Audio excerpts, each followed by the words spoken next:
Veraces, buenas noches, releyendo a Tolkien con Gonzalo Rodríguez y el resto de normales.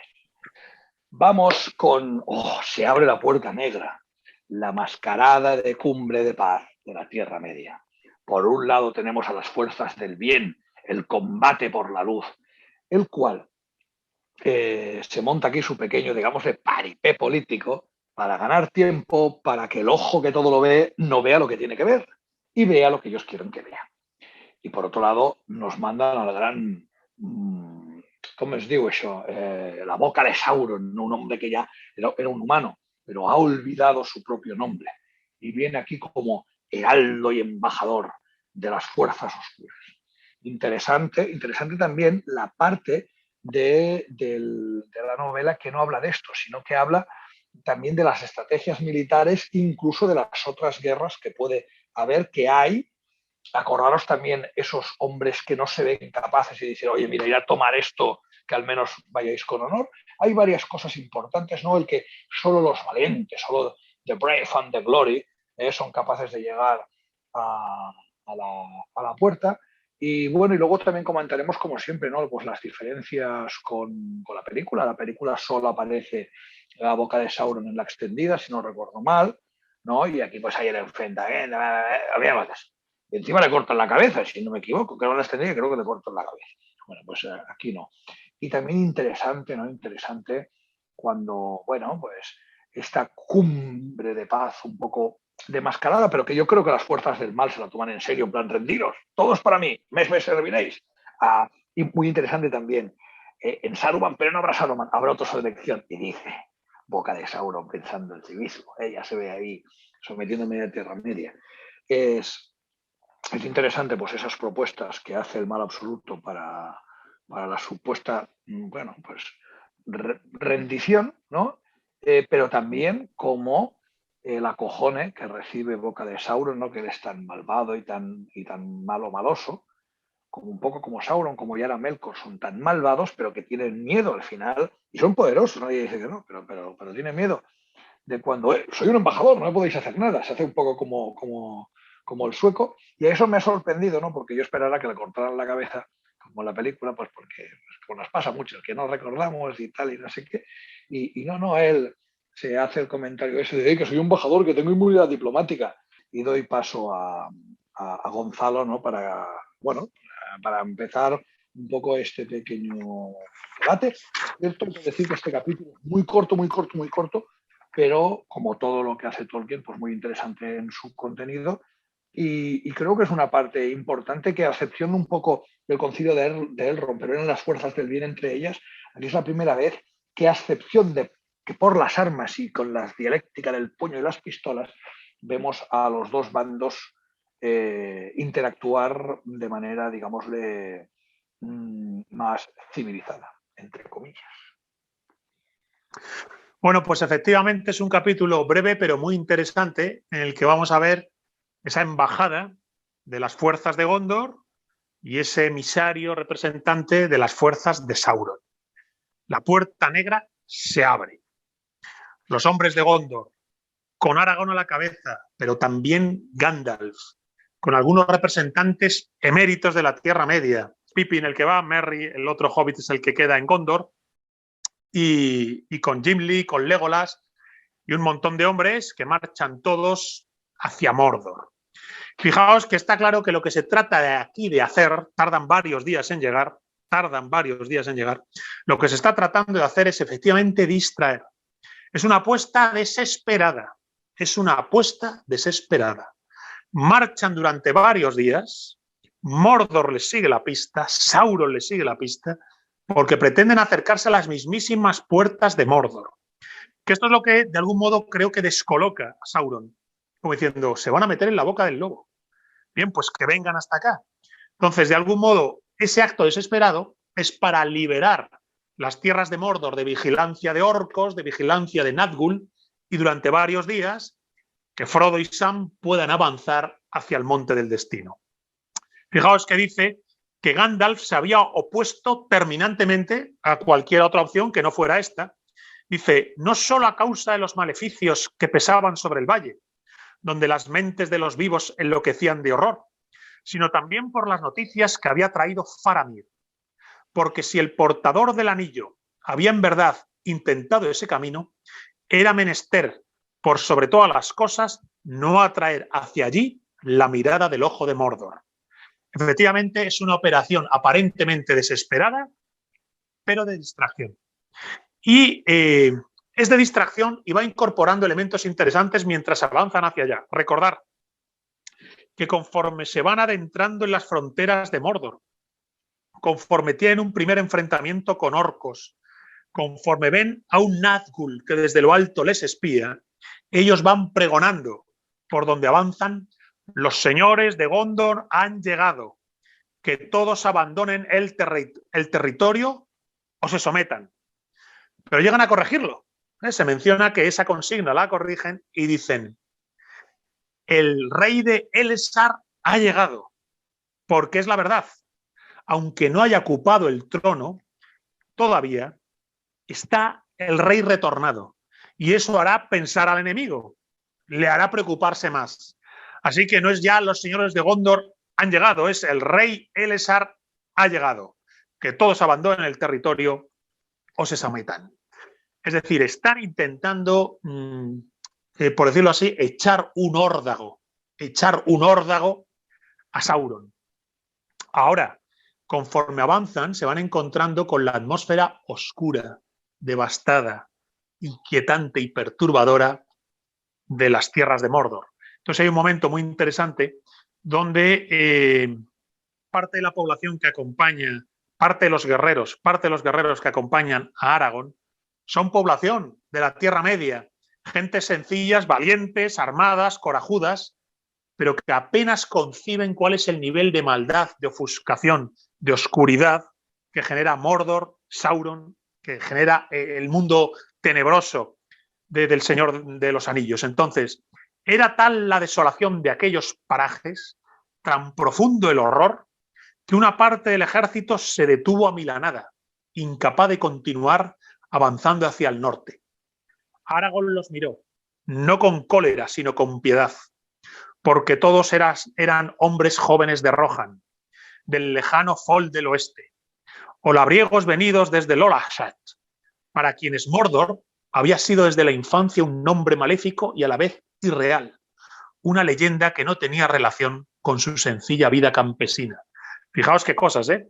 Mordor hasta ese momento era una especie de leyenda tenebrosa, que poco a poco habían tenido que hacerse cargo de que era real, que existía, pero es que ahora estaban entrando en las montañas negras de Mordor. Al otro lado, el campo de cenizas de Gorgoroth.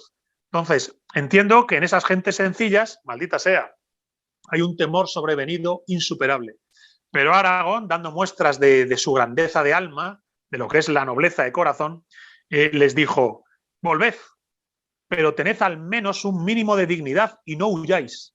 Hay una misión que podríais cumplir para atenuar en parte vuestra vergüenza.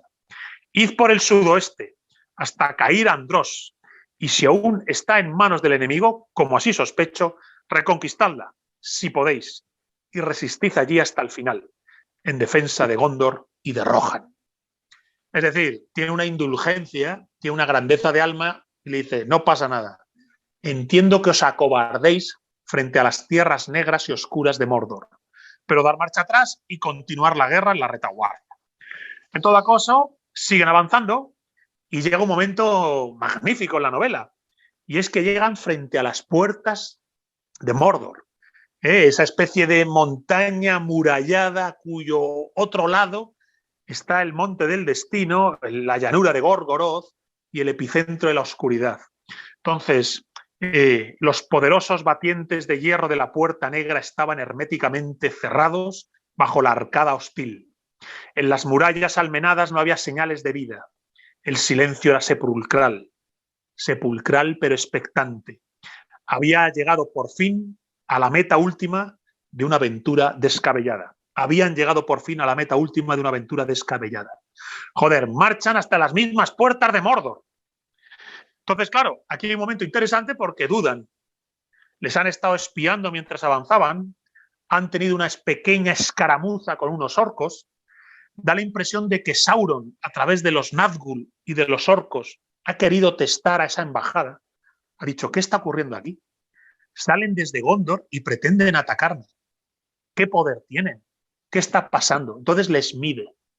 Y cuando llegan a las puertas de Mordor, Sauron cree que les ha tendido una trampa. Ahora veremos lo que pasa.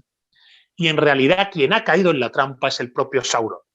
Los 4, 5, 6 días que han tardado en llegar, en una especie de tensión constante, presente, entre los dos bandos, una tensión constante que se resuelve frente a las puertas de Mordor, es lo que ha permitido, como vemos en la segunda parte de este libro, del tercer tomo del Retorno del Rey, es lo que ha permitido esos últimos días que realmente Frodo y Sam se metan en el mismísimo corazón de Mordor a los pies del Monte del Destino. Entonces, hay un momento en que dice Tolkien, no les quedaba otro remedio que representar la comedia hasta el final.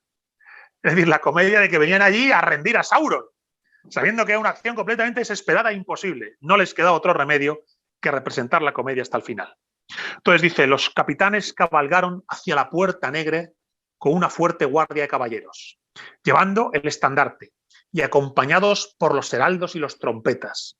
A la cabeza iba Gandalf de primer heraldo, y Aragorn con los hijos de Elrond, Éomer de Rohan e Imrail, Legolas y Gimli. Y Peregrin, el pequeño hobbit, también es invitado a esta embajada. Dice, pues deseaban que todos los pueblos enemigos de Mordor contaran con un testigo. Todos los pueblos de la Tierra Media enfrentados a Mordor, a Sauron, el enano, los hobbits, Rohan, etcétera, Aragorn, Gandalf, todos van hacia la Puerta Negra. Y entonces gritan, salid, que salga el Señor de la Tierra Tenebrosa, se le hará justicia, porque ha declarado contra Gondor una guerra injusta y ha devastado sus territorios. El rey de Gondor le exige que repare los daños y que se marche para siempre. Salid. Joder, vaya apuesta, ¿eh? Sauron, sal ahí y ríndete. Y dice, siguió un largo silencio, ni un grito, ni un rumor. Pero Sauron ya había trazado sus planes. De pronto, en el momento en que los capitanes ya estaban a punto de retirarse, el silencio se quebró. Se oyó un prolongado redoble de tambores, como un trueno en las montañas, seguido de una algarabía de cuernos que estremeció las piedras y ensordeció a los hombres. Y el batiente central de la Puerta Negra rechinó con estrépito y se abrió de golpe, dando paso a la embajada de la Torre Oscura. Joder, qué momento, ¿verdad?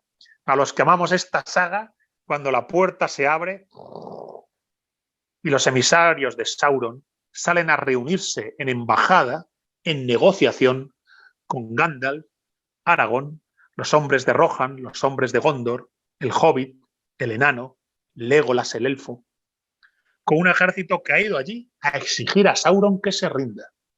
Tras ser derrotado en Gondor, recordar que los hombres de la Tierra Media, los hombres buenos de la Tierra Media han derrotado el asalto a Gondor. Están debilitadísimos. La guerra la tienen casi perdida. Entonces hacen el órdago. Vamos a la puerta de Gondor. Vamos a distraer a Sauron.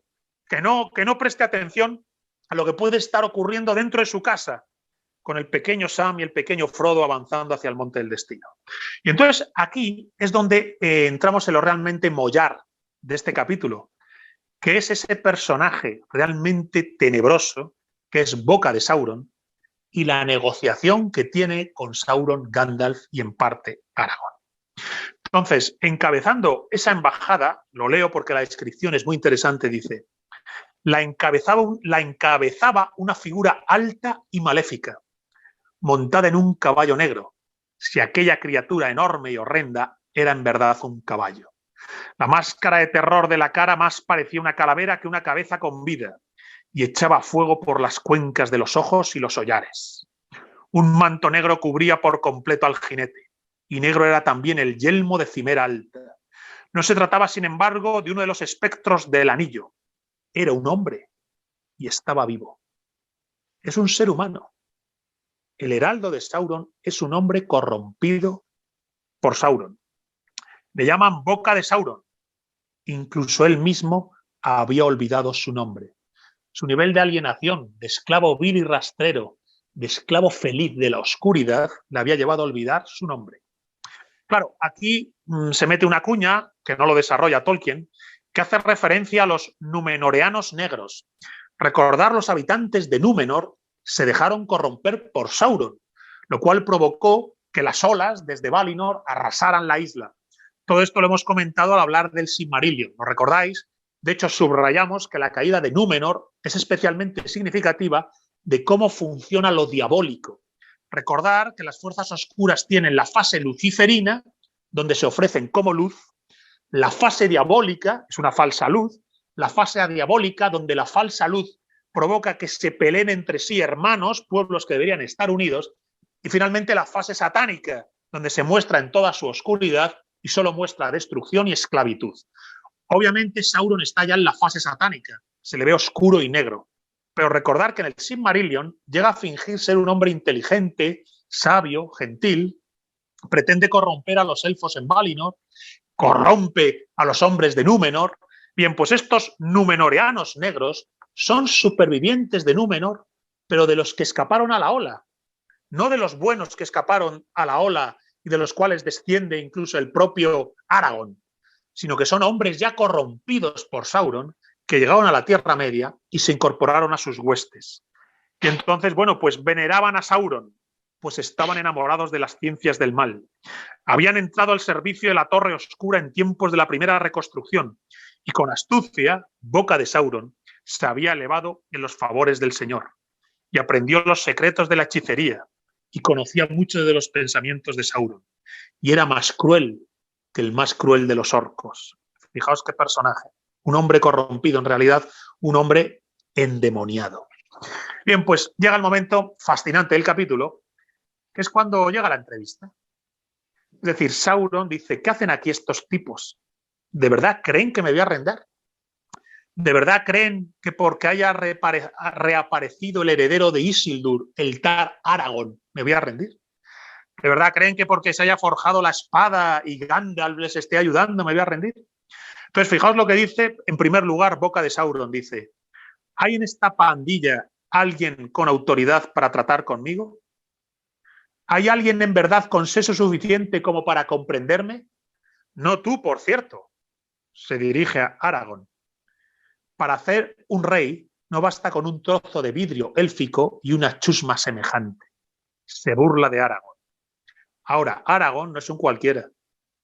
Aragorn es un guerrero terrible, capaz de tener una mirada helada y de un golpe seco acabar con cualquiera de la Tierra Media. Entonces dice Tolkien, Aragorn no respondió, pero clavó en el otro la mirada y la sostuvo. Y así lucharon un momento, ojo contra ojo. Pero pronto, sin que Aragorn se hubiera movido, ni llevara la mano a la espada, el otro retrocedió acobardado, como bajo la amenaza de un golpe. Siempre encontramos esto.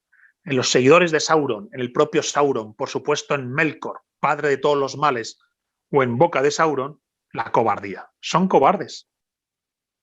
En realidad, quien abraza la oscuridad no tiene fuerza en el corazón y al final su cobardía se manifiesta. Entonces, claro, Boca de Sauron dice, soy un heraldo y un embajador, nadie debe atacarme. A lo que responde Gandalf, donde mandan esas leyes, también es costumbre que los embajadores sean menos insolentes. Y entonces, claro, Boca de Sauron interpela a Gandalf y le llama Barba Gris. Y es entonces cuando saca a relucir Boca de Sauron la trampa con la que quiere provocar desesperación.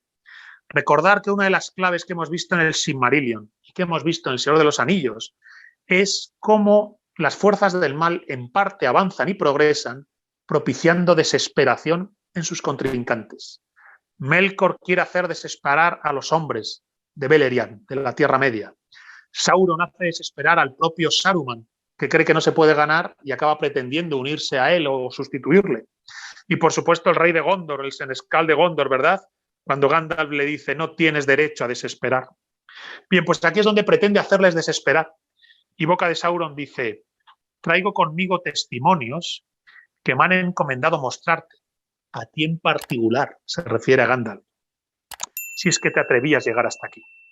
El emisario apartó los lienzos y allí, ante el asombro y la consternación de los capitanes de Aragorn, Gandalf y compañía, levantó primero la espada corta de Sam, luego una capa gris con un broche élfico, y por último la cota de malla de Mithril que Frodo vestía bajo las ropas andrajosas.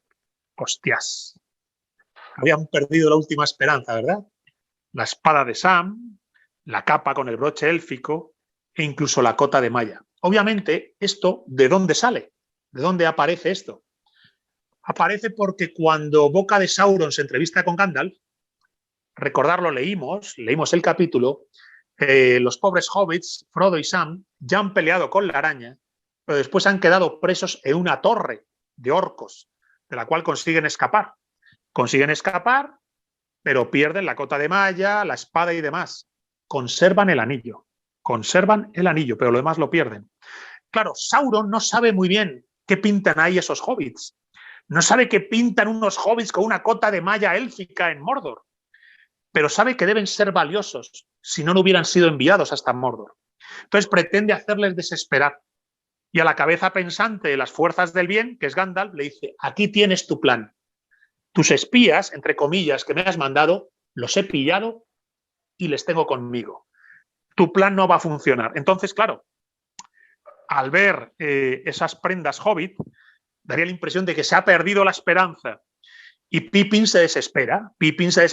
Y entonces Gandalf, de modo autoritario, le manda callar. ¡Silencio! Silencio. Pero el emisario, Boca de Sauron, suelta una carcajada. Y es entonces donde Boca de Sauron muestra hasta qué punto le falta astucia. Le falta astucia a Sauron y a Boca de Sauron y a sus secuaces, porque siempre subestiman a los hobbits y siempre subestiman a las fuerzas del bien.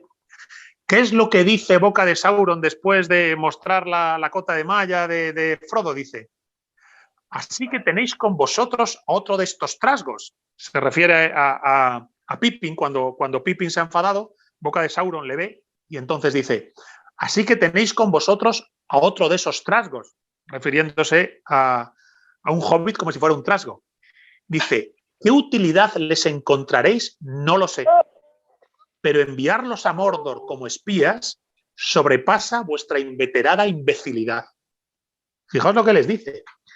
Cree que Frodo y Sam son espías y han sido enviados a Mordor.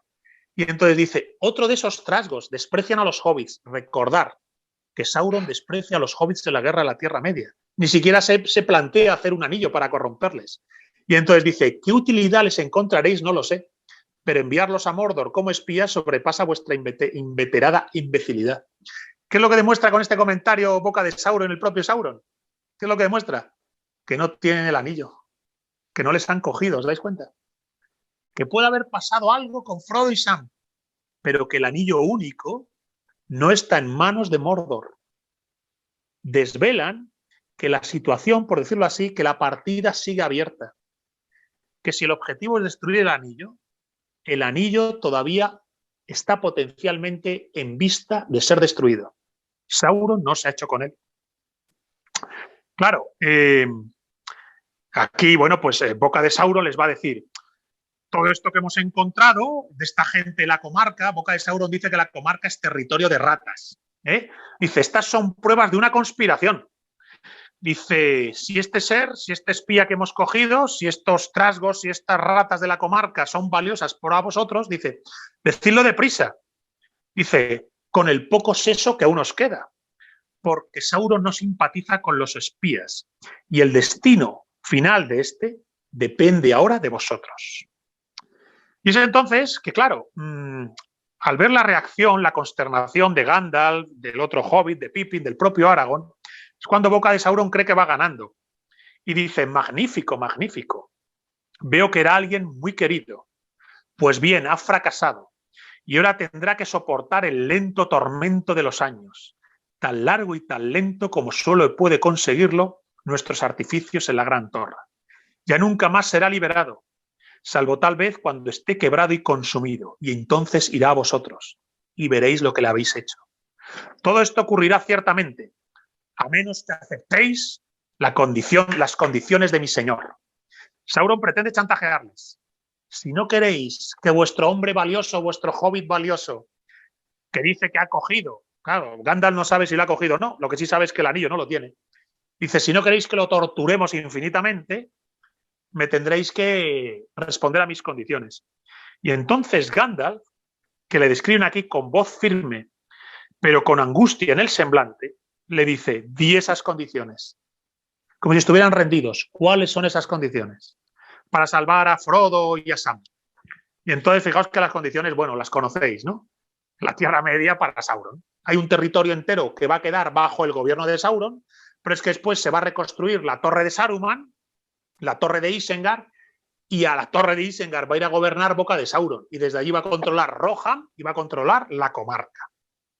Entonces, claro, lo pide todo. La guerra ha terminado, les viene a decir. Si queréis a vuestro hobbit, la guerra ha terminado. Y de nuevo demuestra su imbecilidad, porque Sauron está dando muestras, por un lado, de que no tiene el anillo y por otro, de que quiere terminar la guerra. Es decir, que no tiene todas consigo de que vaya a ganarla. De nuevo demuestra que no tiene el anillo y de que no está seguro de sí mismo. La cobardía y el temor es un rasgo característico de Melkor, es un rasgo característico de Sauron, es un rasgo característico de quien vende el alma al diablo. Bien, pues aquí ya Gandalf saca su personaje, que es total, y la contestación que le da es bastante interesante. Le dice, es demasiado pedir por la devolución de un servidor. Que tu amo reciba en canje lo que de otro modo tendría que conquistar a lo largo de muchas guerras es demasiado. ¿O es que acaso después de la batalla de Gondor ya no confía en la guerra y ahora se rebaja a negociar? Y si en verdad tanto valoramos a este prisionero, ¿qué seguridad tenemos de que Sauron, vil maestro de traiciones, cumplirá su palabra? ¿Dónde está el prisionero? Que nos lo traigan, que nos lo muestren, y entonces estudiaremos vuestras condiciones. Le responde otra vez con un órdago. En realidad están moviendo muy bien sus cartas, están moviendo muy bien sus fichas Aragorn y Gandalf. Están sabiendo que hay que distraer a Sauron y están sabiendo que aunque Sauron les ha sacado la cota de malla de Frodo, Sauron tiene miedo a continuar la guerra, no las tiene todas consigo y no tiene el anillo. Y es entonces cuando, bueno, pues Boca de Sauron se pone muy arrogante y dice, no le hables a Boca de Sauron con palabras insolentes. Pide seguridades, Sauron no dará ninguna. Si pretendes clemencia, antes haréis lo que él exige. Estas son sus condiciones, aceptarlas o rechazarlas. Y entonces a mí, este es un momento que me encanta, en general de la novela, este es un momento que yo creo que refleja muy bien el contraste que hay entre un personaje como Gandalf, Aragorn y las fuerzas del bien y las fuerzas del mal, porque es que la contestación que da Gandalf es muy total, le dice, estas son las condiciones que aceptamos, dijo Gandalf. Se abrió la capa y una luz blanca centelleó como una espada en la oscuridad.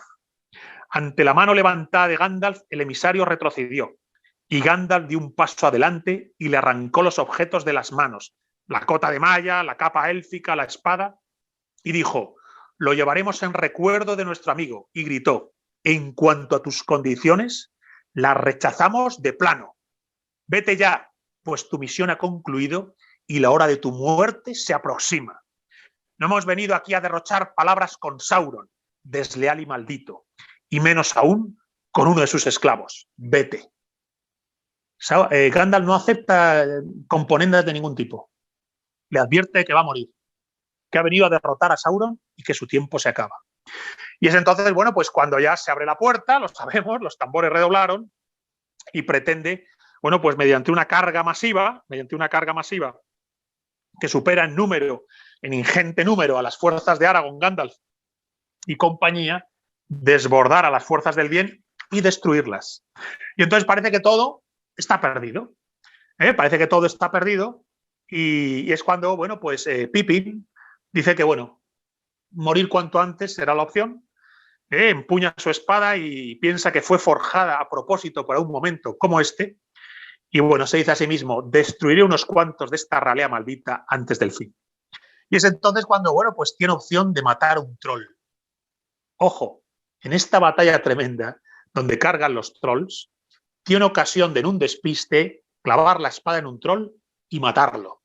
Después parece que el troll cae sobre él, está aplastado, parece que va a ser el fin, van a ser devorados por la horda negra que cae sobre ellos, pero no. Durante 5 o 6 días le han echado un pulso a Sauron. Le han sostenido la tensión encaminándose a las puertas. Han mantenido la negociación con Boca de Sauron la pantomima. El propio Sauron en la pantomima ha dado muestras de hasta qué punto igual está vendido. porque el anillo único no lo tiene, aunque hayan encontrado las ropas de Frodo, y tiene miedo a seguir la guerra, y por eso exige firmar ya la rendición. Y es entonces en ese momento que se grita: llegan las águilas, llegan las águilas. Recordar las águilas de la escena final del Señor de los Anillos, ¿verdad? Del rescate de Frodo y Sam. Llegan las águilas, llegan las águilas. Y pasas la página y empieza casi el final del libro, ¿eh? Lo que va a ser el último tramo de Frodo y Sam en las tierras negras de Mordor. El capítulo es interesantísimo, no solo para la trama, en lo que tiene de trama, de engañar a Sauron, de acercarse a las puertas de Mordor, sino en lo que tiene de ese personaje realmente malévolo, Boca de Sauron, un ser humano corrompido, y en lo que tiene de cómo el mal al final tiende a tener astucia, pero le falta sabiduría. Le falta mirada profunda. Un rasgo característico de los malvados, la literatura de Tolkien, es que son astutos, son listos para las artimañas y los ingenios malignos para hacer el anillo único, que es una obra de ingeniería maléfica. Pero les falta sabiduría y mirada profunda para entender las cosas, para comprender que los hobbits no son ratas despreciables. Dice, ¿qué pintáis utilizando a estos imbéciles, verdad? Bien, esos imbéciles resulta que son el antagonista más directo al propio Sauron. Y es por eso, bueno, pues porque se dejan engañar en una escena como esta, las fuerzas de Sauron, que Frodo y Sam suben al monte del destino y tiran el anillo. Capítulo que leeremos en otra ocasión, pero que ahora ha quedado casi ya prefigurado. Y por mi parte, poco más, he hecho un repaso, no sé si me he alargado o me he extendido demasiado, paso la palabra y hacemos tertulia. Bueno, pues ya me arranco yo. Yo me había apuntado que es muy interesante de Pippin cómo al final echa de menos a su amigo. Hace una referencia como a que habría estado bien morir codo a codo con su amigo, siendo que tenían que morir todos.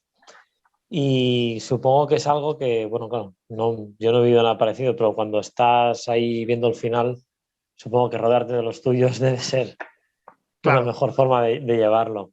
Y bueno, hablando de esto, también no lo hemos comentado aún, pero es interesante ver cómo vuelve a aparecer al principio del capítulo una referencia al pundonor de los hobbits, en este caso Merry, que ve cómo marcha todo el ejército, y aunque él está herido después de una proeza sin igual, aún así los ve marchar a todos y lo ve con pesar. A él le gustaría ir, aunque fuera tullido o fuera herido, él quería ir a esta expedición, aun con todo los logros que ya tiene. Entonces es curioso, ¿no? que vuelvan a marcar como estas ganas del Hobbit de acompañar a los demás en las penurias, siendo que le quedan muy por encima. Luego, bueno, remarcar lo que habías marcado, lo que ya habías dicho, de cómo Aragorn mira a los que se asustan con piedad, dice, y no con cólera, porque al final es un líder y es pura nobleza. Es un líder de verdad, es un líder de verdad. Les da una alternativa, una alternativa, una vía de escape para, bueno, al final es lo que decías, son gente que no está al nivel que está él, no pueden superarlo todo, y al final les asigna una misión adecuada a su magnitud. Es un buen detalle el que meta a Tolkien eso, es un buen detalle. Sí. Por un lado, gente sencilla pero valiente, pero que claro, joder, es que se enfrentan al diablo. Entonces les perturba. Y Aragorn, en lugar de encolerizarse como un rey ególatra, incapaz de ser comprensivo, les dice, os entiendo, no pasa nada. Pero ir al sur, seguir la guerra, hay otra manera de salvar el honor. Es decir, ahí yo creo que da una talla de líder. Es que claro, es que Aragorn es un personaje muy, muy interesante. Sí, tienes razón. Bueno, es que también hay que saber otra cosa sobre el tema ese, que claro, no lo explica Tolkien, pero tienes que entender el contexto. Cuando eso ocurre, es en la Ciénaga de los Muertos, no es en cualquier sitio. Es donde están los muertos de la batalla de la Segunda Edad, cuando luchan por el anillo de la Segunda Edad, que están allí malditos. Ni los orcos pasan por ahí. Y dice, fue aquí donde encontraron los horribles fantasmas del pantano de las caras muertas, en donde los espíritus animados de guerreros muertos, hacía mucho tiempo atrás, aparecían en sus enlodados lechos de muerte. Que además, es un sitio que está lleno de gases de putrefacción, llamadas de fuego y hogueras que ardían con luz tenue. Es un sitio que es desgarrador para un ser humano normal y corriente. Sí, exacto. Y claro, tener que cruzar eso, pues a lo mejor los soldados sí, pero lo que es la leva, pues es pedir. Claro. Luego, algo que no hemos comentado también, que es algo que ocurre durante todo el libro, es la competencia entre Merry y Pippin. Una sana competencia, pues siempre están los dos compitiendo para ver quién de los dos es mejor. Sí. Y al principio del capítulo es cuando llega y le dice que claro, Merry no puede ir, le dice a Aragorn, tranquilo, y tendrá muy difícil Pippin para superarte después de lo que has hecho, porque se ha enfrentado a Ring. Es verdad que se lo dice, es verdad, tienes razón. Incluso Pippin también lo dice, exacto. Al final dice, me voy a liar con este troll, que es lo más próximo que voy a encontrar, ya que no, porque claro, si fuese por él se voy a enfrentar a la boca de Sauron. Dice, para así poder igualar la gesta. Pero como no llego a llegar a él, me encontraré con este troll de aquí en medio. La verdad es que vaya dos hobbits, claro, cuando vuelven a la comarca, recordar cuando comentamos el capítulo de que vuelven a la comarca y Sauron la ha desarbolado. Claro, es que Merry y Pippin vuelven como grandes guerreros. Es que nos han enfrentado a cosas cualquiera. Aquí tenemos a Pippin peleando en la batalla más negra en las puertas de Sauron matando un troll. Claro, cuando vuelven a la comarca y se encuentran a los sinvergüenzas esos que la están queriendo manipular, bueno, pues dice, oye, esto no lo vamos a aceptar. Es muy, muy interesante. Mira, más cositas. Sí, a mí también me gusta mucho la batalla de miradas que tienen entre Boca de Sauron y Aragorn, que se sostienen la mirada un rato y al final es Boca de Sauron el que se amilana, ¿no? Que va con mucha chulería, mucha altivez. Y yo creo que los malos no es que sean estúpidos, simplemente que van con una soberbia y una confianza de que ya han ganado que les hace pegar patinazos. Porque es un poco lo que comentabas, cuando Gandalf hace callar a Pippin, es como que le da un codazo así, ¿no? Como un toque debajo de la mesa para avisarte que estás hablando más de la cuenta o lo que sea. Al final, lo que está detectando Gandalf es eso, que los otros están echando un farol, se lo ha pillado, porque realmente si tú pillas el mithril y no sé qué, y ya le estás pillando el anillo, quiere decir que no las tienen todas consigo. Exacto. Y Gandalf está diciendo, déjate, que están confiados, que hablen, y nosotros no demos ni una pista. Claro, es muy interesante. Habría sido un patinazo declarar qué es lo que llevaban, que no eran espías. Entonces, es importante decir, vale, tú sí dices lo que quieras, fingimos que tienes razón y él se cree en ese personaje, entonces ahí cubres tu... Que Gandalf le deje hablar es importante, de silencio, que hable. Nosotros sí que sabemos cuál es nuestra misión aquí, arrojar el anillo al monte del destino. Entonces, claro, en Boca de Sauron, al hablar, muestra que no tiene el anillo y que no tiene ni siquiera los hobbits. Claro, posiblemente no sabe. Entonces dice Gandalf, Gandalf le mide muy bien y dice, vale, Sauron no tiene el anillo, ni siquiera estoy seguro de que tenga los hobbits, y encima, como las condiciones que pide de rendición es directamente que se acabe la guerra, entrégamelo todo, es que ni siquiera tiene todas consigo de que pueda ganar la guerra. Entonces Gandalf dice, ojo, yo puedo sostenerle el pulso. Es muy interesante. Y es verdad que más que tontos los malos tienen un exceso de arrogancia, de soberbia, pero que es el origen también de sus temores, de sus inseguridades, de que saben de que pueden estar pasándose de frenada, y por eso cuando le sostiene la mirada a Aragorn al final tiene que dar marcha atrás. ¿Por qué? Porque les falta fuste. El fuste que da ver las cosas de verdad, como quieren verlas Aragorn, como quiere verla Gandalf. Que los dos sí están en la partida completa, la arrogancia y el ego no les ofusca. Que creo que es lo que pasa básicamente con las fuerzas de Mordor. Es que Gandalf ha visto una cosa que ninguno habéis visto. Si os fijáis, Gandalf sabe que no lo tiene al hobby, ¿sabes por qué? Pues te fijas en el libro, hablan singular, no hablan plural. Y vosotros estáis hablando en plural ahora. Claro, la Boca de Sauron cree que es solo uno. Que porque ellos pillan a Frodo, que no está muerto, y lo llevan a la torre. Y entonces cuando mandan al mensajero, no saben que luego ha llegado otro, lo ha rescatado y han escapado. Entonces, claro, Gandalf se da cuenta de ese matiz, de que es singular, que está hablando de un espía, de un hobbit. Es verdad, es verdad, es verdad. Presenta cosas de los dos porque Sam se quita la capa. A Sam se le queda enganchada la capa con ella a la araña. Entonces el tema es que presenta cosas de los dos, por eso ellos flipan, pero cuando solo habla de uno, dicen ya está. Bueno, eso es lo que hace rato que quería decirlo. Aparte es que no tiene el anillo, porque si hubiera encontrado a uno, pero es porque por el camino uno se ha caído por las escaleras o cualquier historia, da igual. Pero yo creo que al final si tuvieran el anillo no estarían teniendo esta conversación. Entonces, exacto, por muchas cosas de ellos que tengas, no tienes el anillo. Eso quiere decir que ahí dentro aún están pasando cosas o aún no las has encontrado. Entonces, es cierto, yo no me he fijado en que hablo en singular, pero al final podría ser algo más circunstancial, ¿no? Entonces... De hecho, si tiene el anillo no pide condiciones de paz. Si tiene el anillo dice, no hay condiciones de paz, estáis muertos. Sauron es invencible con el anillo, que multiplica su poder. Si tiene el anillo, le diría, habéis perdido la guerra. Además entendería qué pinta ahí el Hobbit. No les diría, tenéis un espía. Diría, no, me habéis mandado un Hobbit para destruir el anillo. Entonces, yo creo que Gandalf rápidamente se da cuenta de que Mordor o que Sauron no sabe lo que ha pasado. Hablan en singular, muestra cosas de los dos, no dice nada del anillo. Quiere firmar la paz ya, a cambio del Hobbit. Dice Gandalf, no, aquí algo falla. Y entonces cuando dice, vete a la mierda, vamos hasta el final. Vete a la mierda, vamos hasta el final y sigue apostando porque algo puede ocurrir. Efectivamente es lo que ocurre.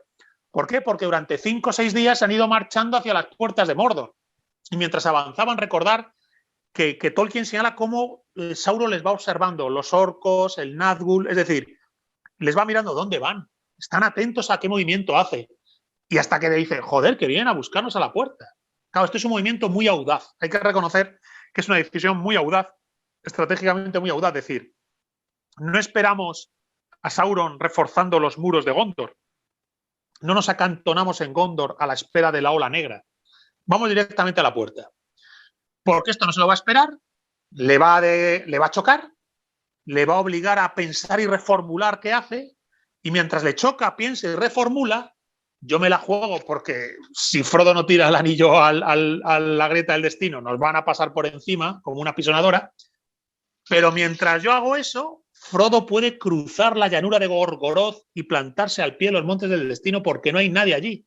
No hay orcos vigilando, no hay Nazgûl. Y esto es muy importante, es que es verdad que conforme Sam y Frodo se acercan al monte del destino, es que allí al final no queda nadie, porque todo se ha acercado a la Puerta Negra para pasar por encima de Gandalf y de Aragorn. Entonces la verdad es que es un movimiento audaz que no puedes evitar decir, bueno, joder, ole tus cojones, tío. Bueno, es un todo o nada, ¿no? Al final es un decir, todo venga, nada, hay que todo llamar nada. la atención, hay que distraerlo y a partir de ahí ya no queda mucho. Y si nos sale mal, morimos espada en mano. Y si nos sale bien, pues Frodo tira el anillo. La verdad es que esto nos lleva a que habrá que leer más adelante lo que son los pormenores, que no los hemos leído, de lo que es la subida al monte del destino de Frodo, Sam, o sea, ese momento terrible ya que es el Calvario, es la subida al monte Calvario del pobre Frodo, con la posibilidad de acercarse a la grieta del destino y tirar el anillo. ¿Alguna cosita más, chicos? Bueno, yo a lo mejor esto ya se va un poco de madre, pero como hacemos siempre los paralelismos del cristianismo y todo, has comentado que Sauron finge ser inteligente. O sea, Sauron es inteligente. De hecho, es como el diablo en el Es Antiguo astuto, Testamento. he dicho que es astuto, pero no es sabio. Exacto. Entonces, al final, el diablo lo que hace es convencer al resto de ángeles mediante bueno, artimañas y convenciéndoles mediante la razón en lugar de sentir el bien y ya está. Entonces yo entiendo que Sauron trabaja en la misma línea, simplemente se hace, al principio lo que decía, se hace pasar por bueno, tiene una forma agradable, te va mintiendo y te va inoculando ideas y al final pues acabas con toda esa maldad que es la misma que tiene el Boca de Sauron, que ha perdido completamente la humanidad. El recuerdo y la humanidad que tenía. Porque al final solo no recuerda su nombre porque no recuerda su humanidad. Es así. Exacto. Bueno, lo que decimos siempre, ¿no? Que el hecho de aplicarle las cosas a su nombre te hace recordar o traer a la colación quiénes eran. Al olvidar su nombre, olvida completamente su origen. Entonces yo creo todos los personajes que de un modo u otro se dejan seducir por Sauron y antes se dejan seducir por Melkor, sufren ese proceso de alienación. Pensemos en los Nazgûl, que eran reyes u hombres, eran seres humanos. Y que ahora son sombras adictas, sometidas, alienadas, en un estado de infidelidad y al mismo tiempo obediencia absoluta, de infelicidad y obediencia absoluta a Sauron. Y es verdad que hay que subrayar que en esta tercera edad, cuando el Señor de los Anillos forja el anillo para corromper a los hombres y los enanos y tal, estamos ya en la fase satánica. Lucifer, el diablo, Satanás, ¿no? Lucifer es la falsa luz, que ocurre con Melkor en el Silmarillion y ocurre con Sauron en Númenor, cuando corrompe a los hombres de Númenor. Que recordarlo, comentamos, está muy bien descrito. Cómo Sauron, fingiendo ser bueno, fingiendo ser luz, corrompe la isla de Númenor y entra a la isla en la fase diabólica. donde la falsa luz lo que provoca ya es una sociedad que se rompe, que se fragmenta y que se enfrenta. Cuando Númenor ya está envilecida, es una sociedad enfrentada. Y luego está la fase satánica, donde ya no hay ni luz ni separación, sino abiertamente un rey negro y oscuro. Es la monstruosidad de los orcos, ¿no? Entonces es la fase satánica, que es un poco en la que estaría la Tierra Media en la tercera edad. Por eso no hay fingimiento. Ya Sauron no puede engañar. Ya Sauron no puede engañar, lo que puede hacer es corromper, como ha envilecido a los elfos en tiempo inmemorial, hizo Melkor para generar los elfos, corromper a los númenoreanos negros, que son los que se dejaron corromper por Sauron en el principio. Entonces, bueno, también eso yo lo digo, que el Sauron que encontramos en El Señor de los Anillos no es el Sauron que encontramos en el Silmarillion.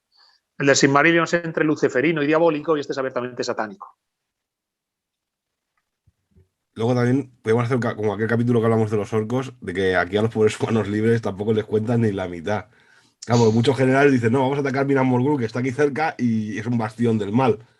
Claro, los que tienen información privilegiada dicen, no, por ahí no, que por ahí ha ido Frodo, tenemos que ir a otro sitio. Bueno, pero ahí, como dices tú, la tropa de Leva se asusta y con derecho, y Aragorn no les juzga por ello y les deja marchar, pero la tropa leal, la tropa de élite, le mandes donde lo mandes, va. Es decir, la tropa de élite le da igual luchar aquí que allá, lo que se le ordene lo va a cumplir. Entonces los hombres de Aragorn, los que han jurado lealtad a Aragorn, van a las bocas del infierno si hace falta. Eso está claro. Y aunque saben que la pelea final es suicida, pues adelante que van. Fíjate ahí a Pippin, ¿no? Que dice, pues adelante que voy. Y acaba matando un orco. De un orco, un troll. Un troll.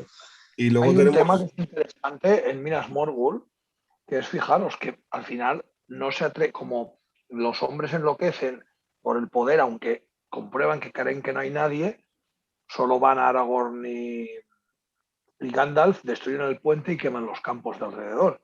Es decir, solo van los top boys más grandes de todos. No mandemos a los hombres que se nos vuelven locos. Y es interesante, ¿eh? Y siempre he pensado que me gustaría saber, porque claro, entendemos que los orcos no desaparecen de la noche a la mañana, algo pasó con ellos, no se fueron acabando y tal. Incluso creo que una vez leí una historia de la Cuarta Edad de que incluso existió un bastión orco varios años en el Bosque Negro, en las ruinas del Nigromante y demás. Pero, por ejemplo, Minas Morgul sería muy interesante saber cómo acabaron con esos hechizos, ¿no? Y con esa maldad, porque al final, vale, sí, muere Sauron. Barad-dûr se cae, no hay pero ¿qué pasa con Minas Morgul, no? ¿Es recuperable Minas Morgul? ¿Es incluso destruible? ¿Es una especie de Chernóbil que no se puede tocar? ¿Qué se hizo con Minas Morgul? Sería interesante. Oye, muy interesante porque no vamos a hacer aquí una especulación literaria, porque no viene a cuento ni sería ocioso, pero recordar que la Cuarta Edad es la edad de los hombres. Gandalf abandona la Tierra Media y los elfos abandonan la Tierra Media. El primer rey de la edad de los hombres es Aragorn. Y empieza con un reinado de luz en el que la oscuridad ha sido derrotada. Pero efectivamente cabe preguntarse qué fue de los últimos orcos, dónde se escondieron, qué fue de esa magia negra, ¿no? de Minas Morgul. Bueno, claro, es que nosotros estamos viviendo las postrimerías de la Cuarta Edad, estamos en el Kali Yuga. Eso que estaba así pequeñito en el reino de Aragón, en el reino de Pedro Sánchez, está totalmente desbocado. Es decir, hostias, han pasado los siglos desde que los hombres derrotamos a Sauron gracias a los hobbits, han pasado los siglos y ahora, tío, claro, pues se ha dado la vuelta a la tortilla y como no hubo, por decirlo así, un exterminio orco, no consiguió matarlos a todos, algunos se escondieron, siglos después pues han adoptado nuevas formas de corrupción. No sabemos si Sauron ha vuelto de algún modo a estar presente y vaya, pues tenemos el Kali Yuga contemporáneo, joder. Están en el 8M. Después del chiste. También me han gustado los personajes que han salido así como extras, que salen, por ejemplo, el Vergil, que es el hijo de Beregón, que está con Pippin, que se lo encuentra, que es el que le enseñó a la ciudad cuando llegó a Minas Tirith, y que luego se lo encuentra con Merry cuando va a buscar a otra Merry entre los muertos. Y a Beregón, como un personaje tan noble, es castigado. Beregón, que es aquel que entró a enfrentarse a Denethor para que no queme a Faramir, y le da tiempo para que llegue Gandalf y Pippin, está castigado a custodiar la ciudad de Gondor. No puede ir con las tropas a la Puerta Negra. A lo que para muchos había sido un deseo, para él es un castigo.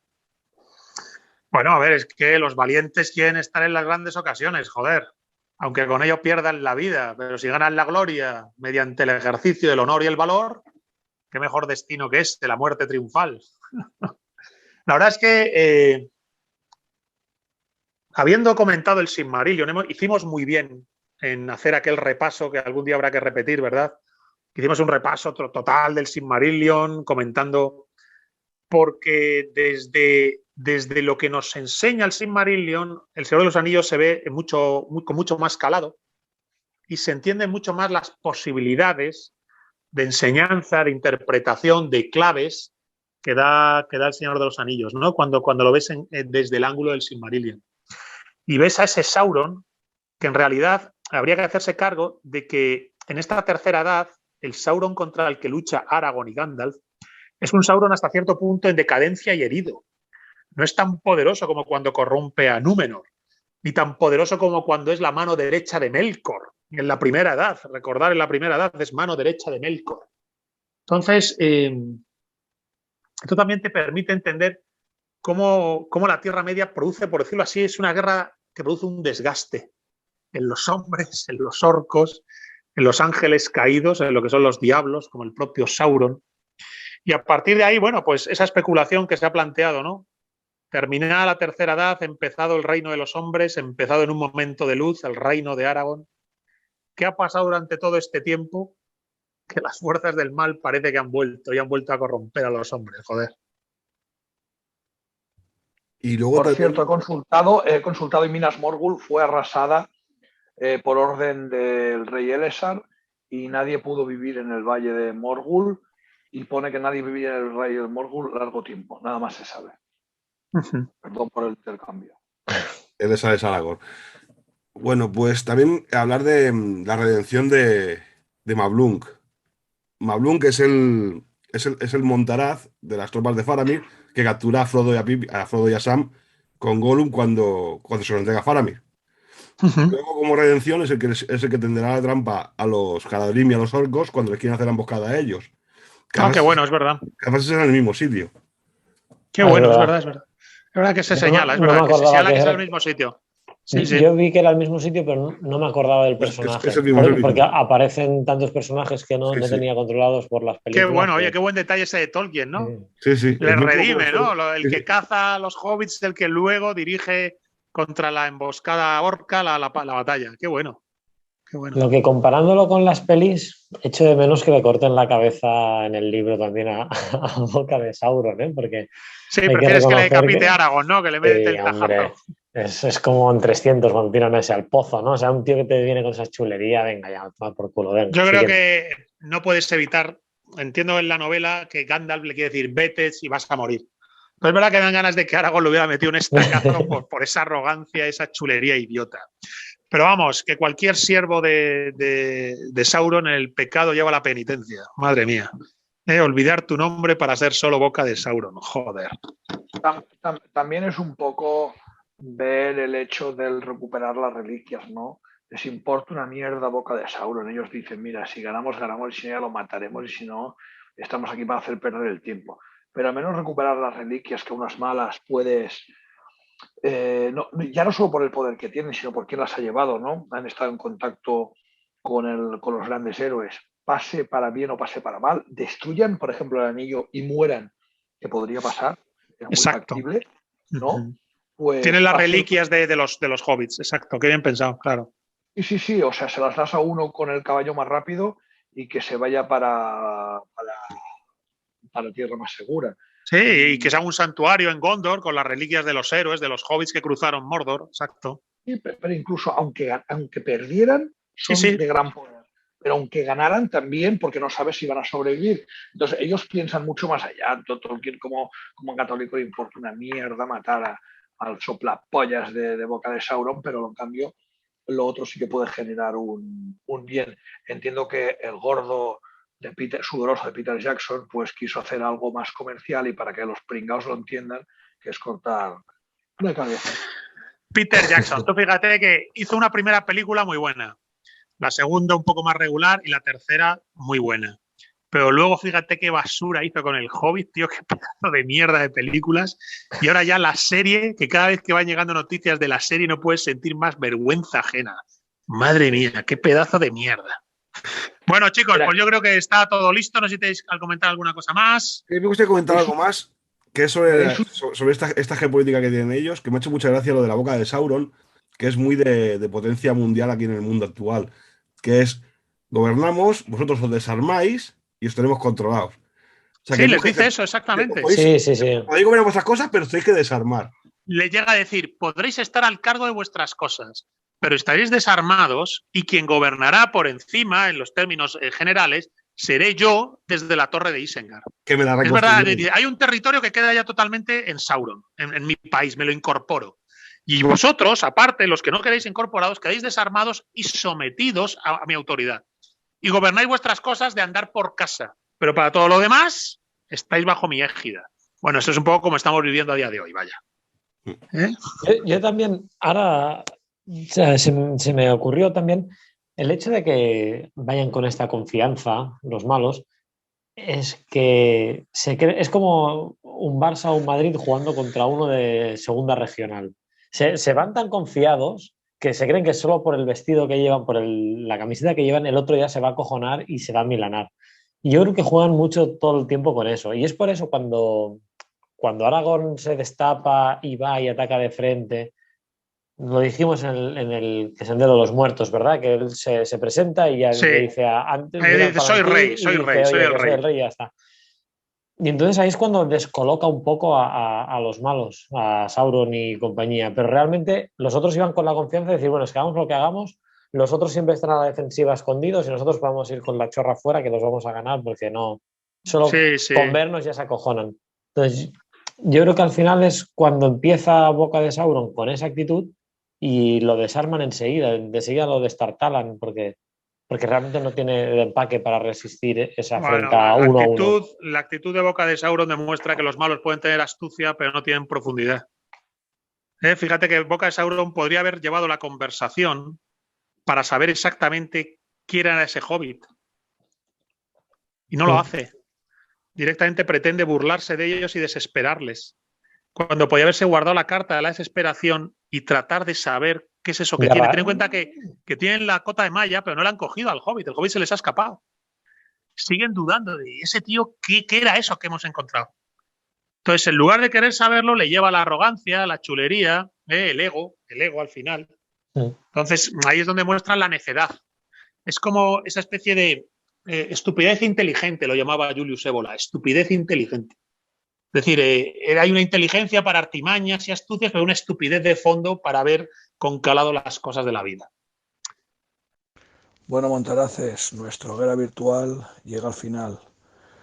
Hoy le hemos estado dando vueltas a la puerta negra, ¿no? La boca de Sauron, ese emisario del mal absoluto y el engaño, la política aplicada por enésima vez a la Tierra Media. El ganar tiempo para que el bien venza. Espero que hayáis disfrutado esta sesión de nuestra hoguera virtual de Releyendo a Tolkien con Gonzalo Rodríguez y el resto de los Montaraces habituales. Muy buenas noches.